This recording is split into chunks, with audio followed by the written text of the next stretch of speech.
Uttar Pradesh assembly इंतखाबात के छठे मरहले के लिए वोटिंग जारी। 66 खवातीन समेत 676 उम्मीदवार मैदान में। आज़ादाना, मुनसिफाना और गैर जानिबदाराना इंतखाबात के लिए किए गए वसी इंतजाम।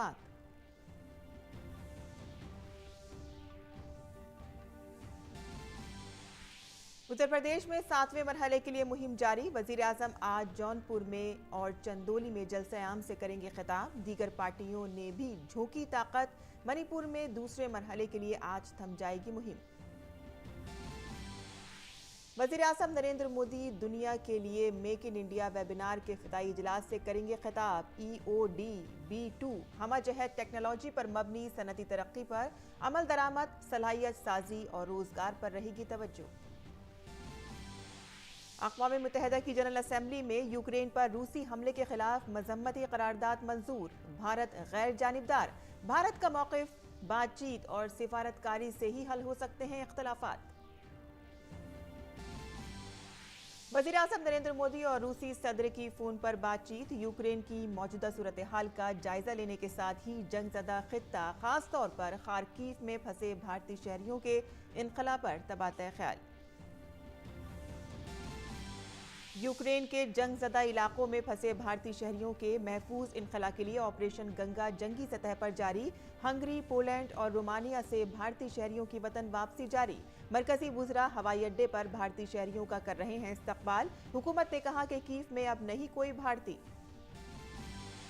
वज़ीर आज़म नरेंद्र मोदी ने कहा कि हुकूमत हर हिंदुस्तानी की बाहिफाजत वापसी के लिए कर रही है इक़दाम। मौजूदा सूरत हाल का जायजा लेने के लिए आला सतही मीटिंगों का सिलसिला जारी। वज़ीर आज़म सूरत हाल का ले रहे हैं मुसलसल जायजा।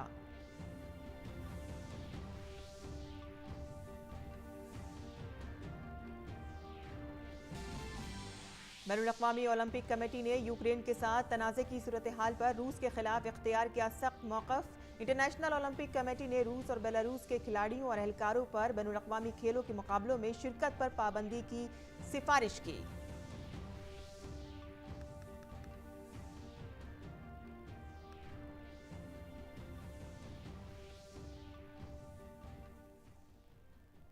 आदाब नाज़रीन, खबरनामे में आपका इस्तक़बाल है। मैं हूं साइमा खान। अब खबरें तफसील से। उत्तर प्रदेश असेंबली इंतखाबात के छठे मरहले के लिए पोलिंग जारी है इस वक्त, और 10 अजला के 57 असेंबली हलकों में सुबह 7 बजे से वोटिंग शुरू हो गई है, जो शाम 6 बजे तक जारी रहेगी। इस मरहले में 10 अजला बलिया, बलरामपुर, सिद्धार्थनगर, बस्ती, संत कबीर नगर, अम्बेडकर नगर, महाराजगंज, कुशीनगर, गोरखपुर और देवरिया में पोलिंग हो रही है। 66 खवातीन समेत 667 उम्मीदवार मैदान में हैं। वोटिंग कन्फर्मेशन स्लिप, VVPAT और इलेक्ट्रॉनिक वोटिंग मशीन EVM का इस्तेमाल तमाम पोलिंग स्टेशनों पर किया जा रहा है, और कोरोना वबा की वजह से इलेक्शन कमीशन ज़्यादा से ज़्यादा वोटर्स की शिरकत के साथ कोविड से पाक इंतखाबात पर तवज्जो दे रहा है। कमीशन ने हर इंतखाबी मरकज़ में ज़्यादा से ज़्यादा 1500 की बजाय 1250 वोटर्स की इजाज़त दी है।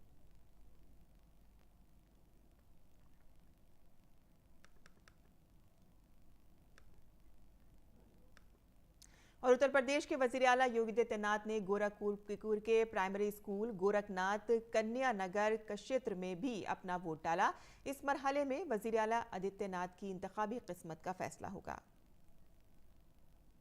5 चरणों के चुनाव संपन्न हो चुके हैं और छठे चरण में आज मतदान हो रहा है। पूरे 9 जनपदों के उन सभी मतदाताओं से मेरी अपील है कि अधिक से अधिक मात्रा में आकर के अपने अपने मतदान केंद्र में जाकर के, अपने बूथ पे जाकर के मतदान करें, क्योंकि ये हमारा संवैधानिक दायित्व भी है। उत्तर प्रदेश में 7वें और आखिरी मरहले की इंतखाबी मुहिम तेज हो गई है। वजीर आजम आज जौनपुर और चंदौली में अवामी जलसों से खिताब करेंगे।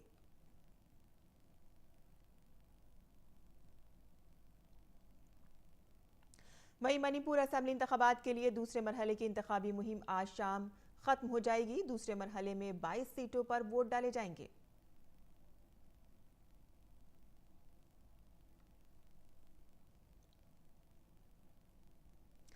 सनत व तिजारत की वजारत का सनत व अंदरूनी तिजारत के फ़रोग का महकमा आज दुनिया के लिए मेक इन इंडिया के मौजू पर पोस्ट बजट वेबिनार का एहतमाम करेगा। वज़ीर-ए-आज़म नरेंद्र मोदी वेबिनार के इफ्तिताई इजलास से खिताब करेंगे। वेबिनार में मरकजी और रियासती हुकूमतों के सीनियर अफसरान और सनतों के सीनियर और सरकर्दा शख्सियात शिरकत करेंगे। वेबिनार में EODB 2.0 जामे टेक्नोलॉजी पर मबनी सनती तरक्की के निफाज, सलाहियत साजी और रोजगार पर तवज्जो मरकूज की जाएगी। मरकजी बजट 2022 ने इंडिया एट 100 के लिए रोड मैप तैयार किया है, जिसमें मैन्युफैक्चरिंग फरोग और रोजगार की तख्लीक कलीदी मुहर्रिकात में शामिल है। वेबिनार भारत में मैन्युफैक्चरिंग के शोबे में यकसर तब्दीली, बरामदात में $1 ट्रिलियन का हदफ हासिल करने और मईशत के लिए तरक्की के इंजन के तौर पर MSME पर तबादला ख्याल करेगा।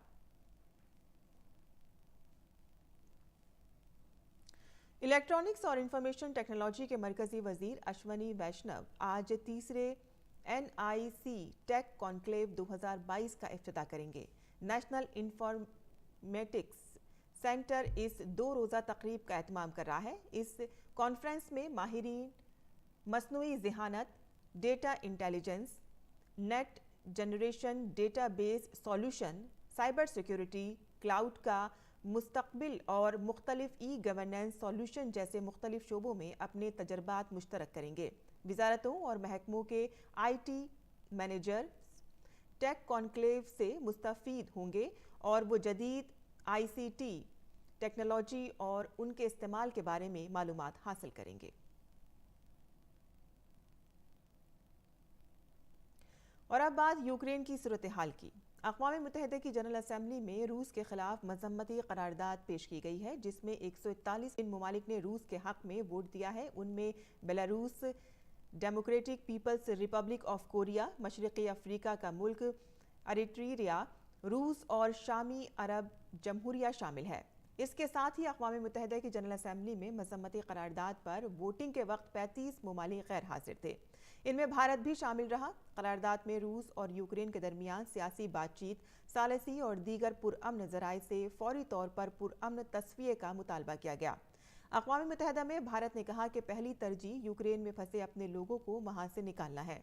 साथ ही भारत ने कहा कि रूस यूक्रेन के दरमियान इख्तलाफात को बातचीत के जरिए ख़त्म किया जा सकता है।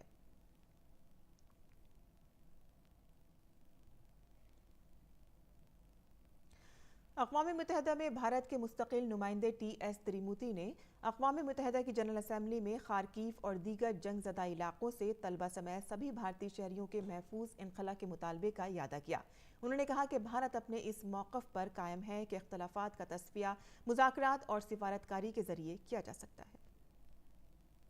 We remain firm in our conviction that differences can only be resolved through dialogue and diplomacy. Prime Minister Modi has unequivocally conveyed this in his discussions with world leaders, including of the Russian Federation and Ukraine. He underscored the urgent imperative for humanitarian access and movement of stranded civilians. We therefore sincerely hope that the second round of talks between the Russian Federation and Ukraine will lead to a positive outcome.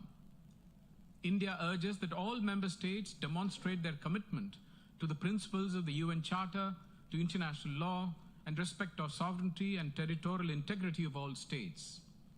Keeping in view the totality of the evolving situation, India decided to abstain. वज़ीर-ए-आज़म नरेंद्र मोदी ने रूसी सदर Vladimir Putin से phone पर बात की। दोनों रहनुमाओं के यूक्रेन की मौजूदा सूरत हाल का जायजा लिया। इस गुफ्तगू में यूक्रेन के जंगज़दा इलाकों में फंसे भारतीय शहरियों की बाहिफाजत वापसी पर बातचीत हुई। दोनों रहनुमाओं के दरमियान खारकीव में फंसे भारतीय शहरियों के महफूज इनखला पर तबादला ख्याल हुआ।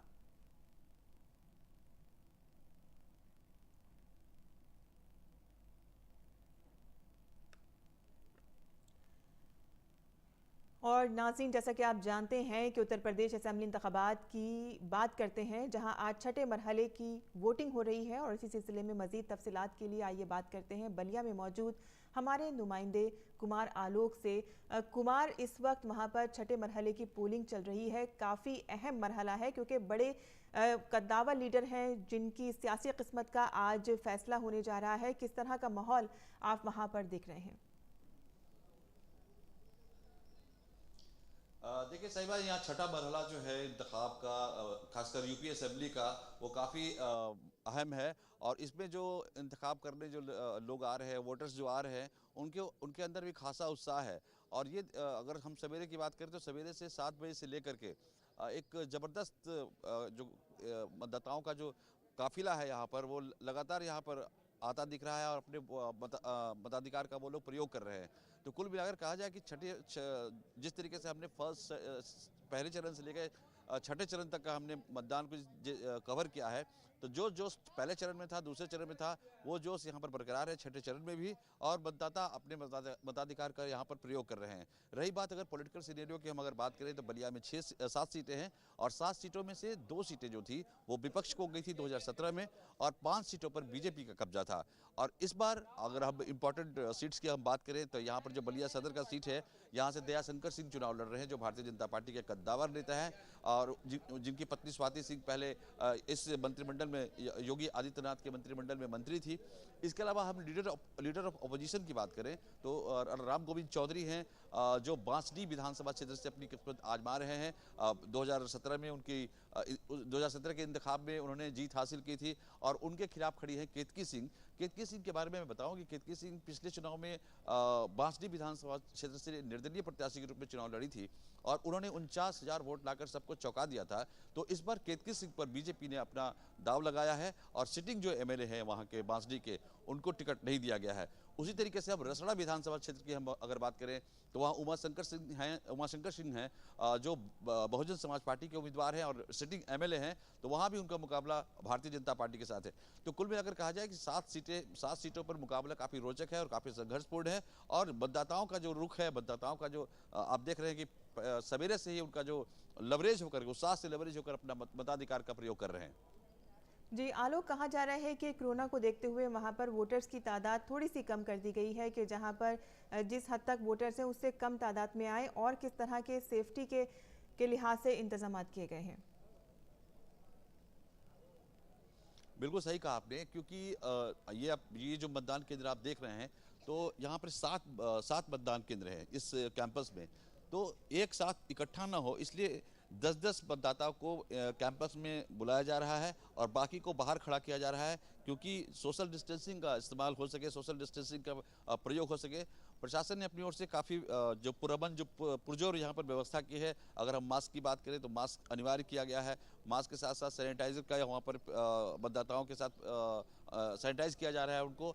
इसके अलावा जो भी कोविड प्रोटोकॉल है, उस कोविड प्रोटोकॉल का पूरा पालन किया जा रहा है प्रशासन के द्वारा और लोग भी उसका पालन कर रहे हैं। जी कुमार आलोक, बहुत बहुत शुक्रिया इस तमाम तफसीलात का। और आगे बढ़ते हैं और एक बार फिर से बात करते हैं ऑपरेशन गंगा की, जहां यूक्रेन में फंसे भारतीय शहरियों को लेकर भारतीय फिजाइया के C-17 ग्लोब मास्टर और खुसूसी तैयारों की आमद का सिलसिला जारी है। आज सुबह सवेरे 2 तैयारे यूक्रेन में फंसे हुए तलबा को लेकर नई दिल्ली पहुंचे।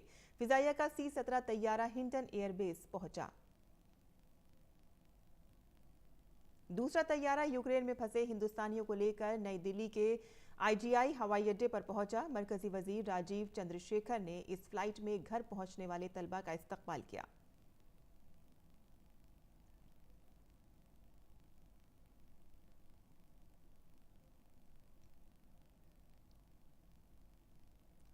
और दूसरी जानिब कल रात हंगरी के बुडापेस्ट से 220 हिंदुस्तानियों को लेकर फिजाइया का एक C-17 तैयारा हिंडन हवाई अड्डे पर पहुंचा।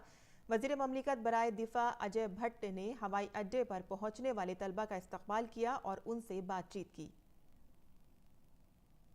मोदी जी के कारण आज ये सब कुछ हो रहा है। आप जानते हैं बहुत ही तत्परता से केंद्र सरकार काम कर रही है। 4 मिनिस्टर हमारे इस समय यूक्रेन के पड़ोसी राज्यों में हमने भेजे हैं। एक एक की चिंता कर रहे हैं, एक एक की चिंता।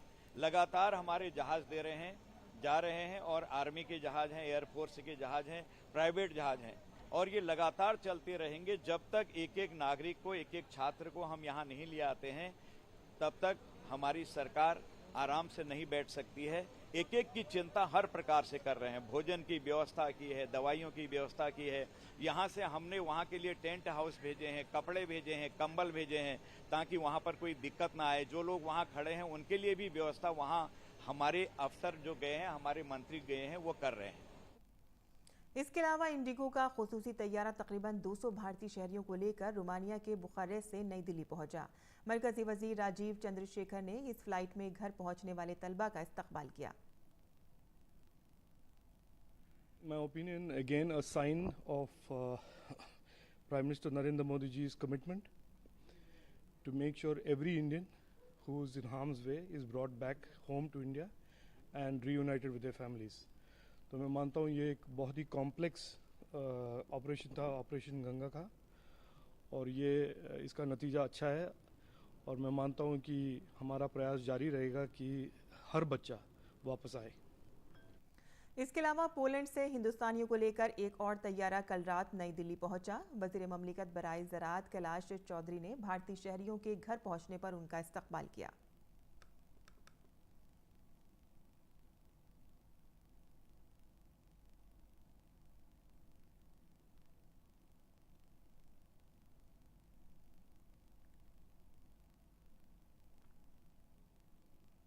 अभी तक 3000 से अधिक जो यात्री है वो यहाँ पर पहुँच चुके हैं, और मैंने जैसा कहा कि अंतिम व्यक्ति जब तक सुरक्षित नहीं आ जाता वहाँ से, तब तक ये ऑपरेशन जारी रहेगा। और हिंदुस्तान उन भाइयों को सबको लाने का प्रयास है भारत सरकार का, और मोदी जी इसको खुद मॉनिटरिंग स्वयं कर रहे हैं।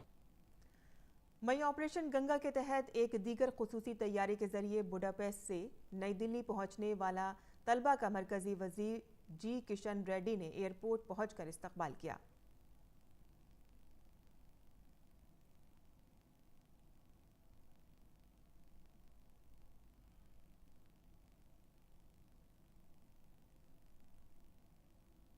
और इस दरमियान बुडापेस्ट से भारतीय शहरियों को लेकर एक तैयारा इंदिरा गांधी इंटरनेशनल एयरपोर्ट पहुंचा।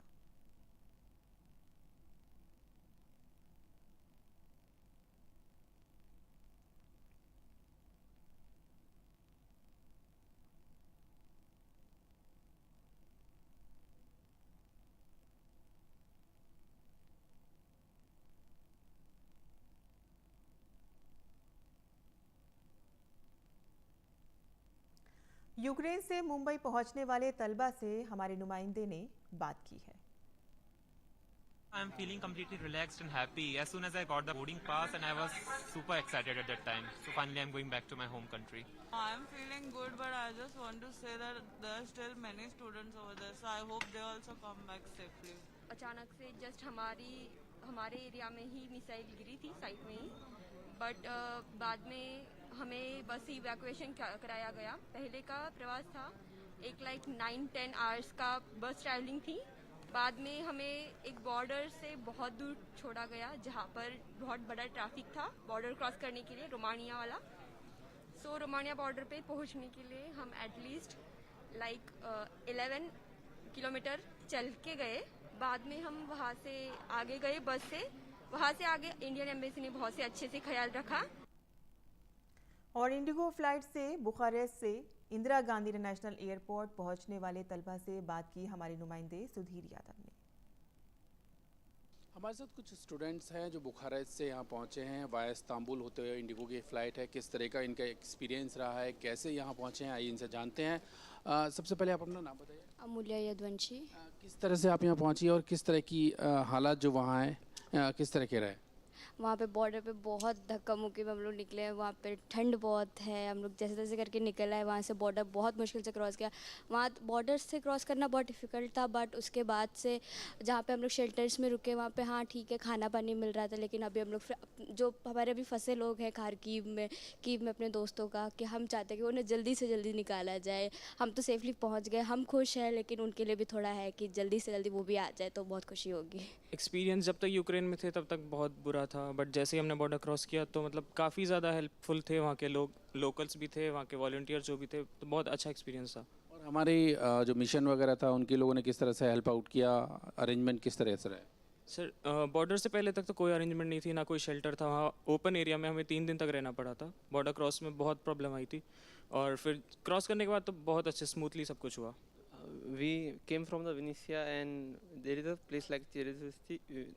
वहाँ से हमें मतलब 8 किलोमीटर पैदल चलना पड़ा पहले, फिर बॉर्डर पे 3 दिन तक वेट करना पड़ा, फिर उसके बाद एंट्री हुई बॉर्डर में, तो उसके बाद 2 दिन एयरपोर्ट पे वेट करना पड़ा। Then flights came and we came. Initially बहुत दिक्कत हुई। अच्छा, वहाँ के जो लोकल जो ऑफिसर्स थे या लोकल जो एडमिनिस्ट्रेशन था वो सपोर्ट नहीं कर रहा था जब आपने बॉर्डर क्रॉस किया, उसके बाद से ही जो मिशन की हेल्प वगैरह है वो ज़्यादा मिली? हाँ, बॉर्डर क्रॉस करने के बाद हेल्प मिली है, लेकिन उसके बाद एयरपोर्ट पे भी ज़्यादा कुछ पता नहीं था क्या है आगे क्या करना है. There is no information about that, but later on the flights came and we came here. Finally आप लोग अब इंडिया पहुँच गए हैं, आप कैसा लग रहा है? We feeling good and we are going to home back.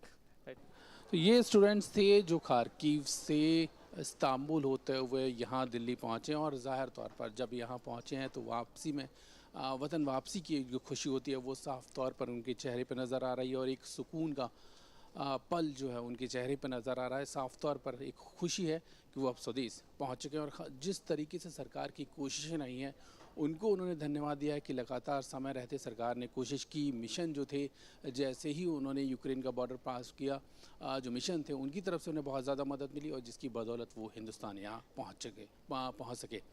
Cameraman Rajesh शिरीकी के साथ सुधीर यादव, DD न्यूज़, दिल्ली। और वज़ीर-ए-आज़म नरेंद्र मोदी ने कल शाम यूक्रेन के बहरान पर एक मीटिंग की सदारत की। वज़ीर-ए-आज़म यूक्रेन के बहरान के आगाज़ के बाद से मुसलसल मीटिंगों में सूरत हाल का जायजा ले रहे हैं। वज़ीर-ए-आज़म मोदी ऑपरेशन गंगा के तहत यूक्रेन में फंसे भारतीय तलबा को वापस लाने की कोशिशों का भी जायजा ले रहे हैं।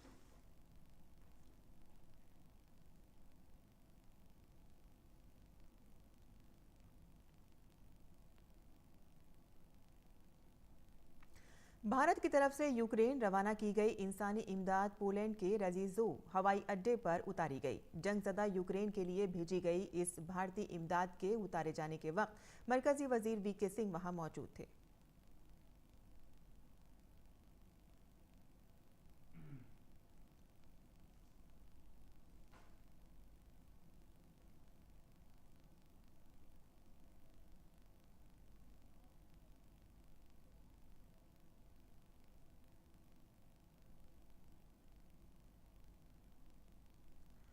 दो रिपब्लिकन अमेरिकी कानून साजों ने कहा है कि वो कांग्रेस में एक करारदाद पेश करेंगे जिसमें जंगी जराइम और इंसानियत के खिलाफ जराइम के लिए रूसी सदर व्लादिमीर पुतिन के खिलाफ जांच का मुतालबा किया जाएगा। अमेरिकी कांग्रेस में वाहिद यूक्रेनी अमेरिकी नुमाइंदा विक्टोरिया स्पार्ट्स और सेनेटर लिंडसे ग्राहम ने अपनी करारदाद के ताल्लुक से एक न्यूज़ कॉन्फ्रेंस की। इन सेनेटरों ने कहा है कि बैनुल-अक़वामी फौजदारी अदालत से तहकीकात का मुतालबा किया जाएगा।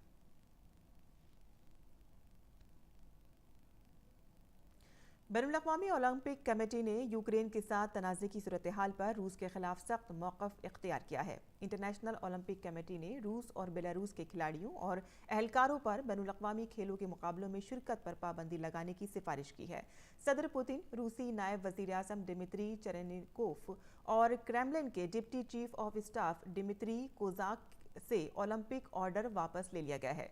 बैनुल-अक़वामी ओलंपिक कमेटी ने सिफारिश की है कि अगर रूस और बेलारूस के एथलेटिक्स पर पाबंदी नहीं लगाई जा सके तो वो गैर जानिबदार रहते हुए इनफरादी तौर पर बैनुल-अक़वामी मुकाबलों में हिस्सा लेना चाहिए। साथ ही उन्हें किसी भी किस्म के कौमी निशान, झंडे, रंग या गानों का इस्तेमाल नहीं करना चाहिए।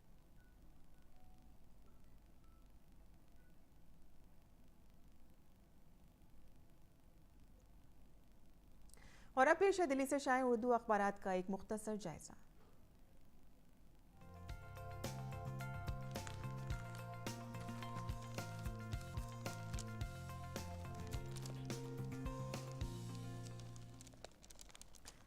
दिल्ली से शाये होने वाले उर्दू के अखबारात में सबसे पहले नजर डाल लेते हैं रोजनामा राष्ट्रीय सहारा की सुर्खियों पर, जिसके सफ़े अव्वल की ही पहली सुर्खी है कि तीसरी आलमी जंग ज्यादा तबाहकुन होगी, रूस की धमकी। अक़वाम मुत्तहिदा में रूसी वज़ीर ख़ारजा की तकरीर पर 100 से ज़ायद अरकान का वॉक आउट।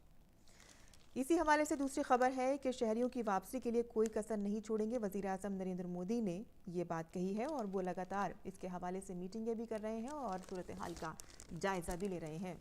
वहीं एक और ख़बर है कि 17,000 हिंदुस्तानियों ने यूक्रेन बॉर्डर छोड़ दिया है और अब तक 15 परवाज़ों में 3,352 लोग हिंदुस्तान यहाँ पर लौट आए हैं। इसके अलावा जो खबरें इसमें शाये हुई हैं और दीगर खबरों की जानिब भी रुख कर लेते हैं। रोज़नामा इनकलाब की ही दूसरी खबर सुर्खी है यहाँ पर, यूपी असेंबली इंतखाबात के छठे मरहले की 57 सीटों के लिए पोलिंग आज हो रही है। वज़ीर आला योगी आदित्यनाथ की समेत कई बड़े लीडरों की किस्मत का फैसला आज होने जा रहा है। इसके अलावा जो खबर इसमें शाया हुई है और बैनुल-अक़वामी सफ़े से है, जहां श्रीलंका में तेल का बहरान संगीन हो गया है। बिजली की तवील बंदिश का ऐलान यहां पर किया गया है। श्रीलंका ने मुल्क भर में यौमिया 7.5 घंटे पर मुहित बिजली की बंदिश का ऐलान कर दिया है, जो गुज़िश्ता 24 साल के अरसे में सबसे तवील दौरानिया है। ज़राए के मुताबिक शाया होने वाली AFP की रिपोर्ट के मुताबिक श्रीलंका को ज़र मुबादला के ज़खायर के शदीद बहरान का सामना है, जिससे अब वो तेल दरामद करने से कासिर हो गया है। और इसके अलावा खेल के सफ़े पर जो सुर्खियाँ शाया हुई हैं वो भी आपको बता दें कि यूक्रेन पर रूस का हमला, रूस के खेलों और तंजीमों पर पाबंदियों का सिलसिला अब दराज होता जा रहा है और वर्ल्ड ताइक्वांडो ने पुतिन से ब्लैक बेल्ट का टाइटल वापस ले लिया है। और वहीं दूसरी जानिब निशानेबाजी की आलमी तंजीम ने रूस और बेलारूस के निशानेबाजों पर भी पाबंदी लगा दी है। वहीं एक और सुर्खी है कि ICC रैंकिंग श्रेयस की बुलंद परवाज, कोहली सरे फहरिस्त 10 से बाहर हो गए हैं। हिंदुस्तानी बल्लेबाज अय्यर ने 27 मकाम की तरक्की के साथ ही यहां पर 18वीं पोजीशन हासिल कर ली है। वहीं विराट जो है वो 5 मकाम के नुकसान के साथ 15वें नंबर पर खिसक गए हैं। तो ये थी आज के अखबारात की सुर्खियां जो हमने आपके लिए चुनी।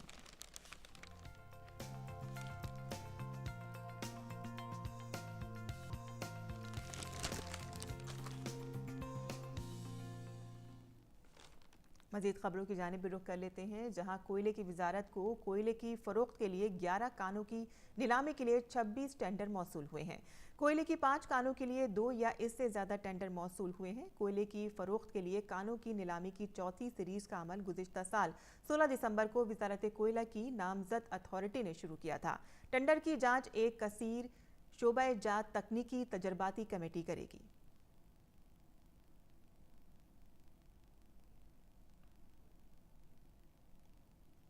और अब जान लेते हैं मुल्क भर के मौसम का मिजाज।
और इसी के साथ ही हमारा खबरनामा यही ख़त्म पसीर होता है। हमारी पूरी टीम को दे इजाज़त। आदाब।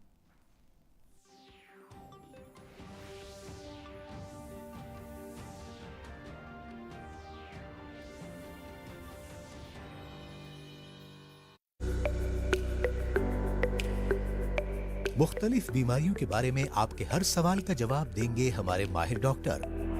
बताएंगे आपको सेहतमंद जिंदगी का राज, ताकि आप बदल सकें अपने जीने का अंदाज। सवाल पूछने के लिए आप हमारे नंबर पर कॉल कर सकते हैं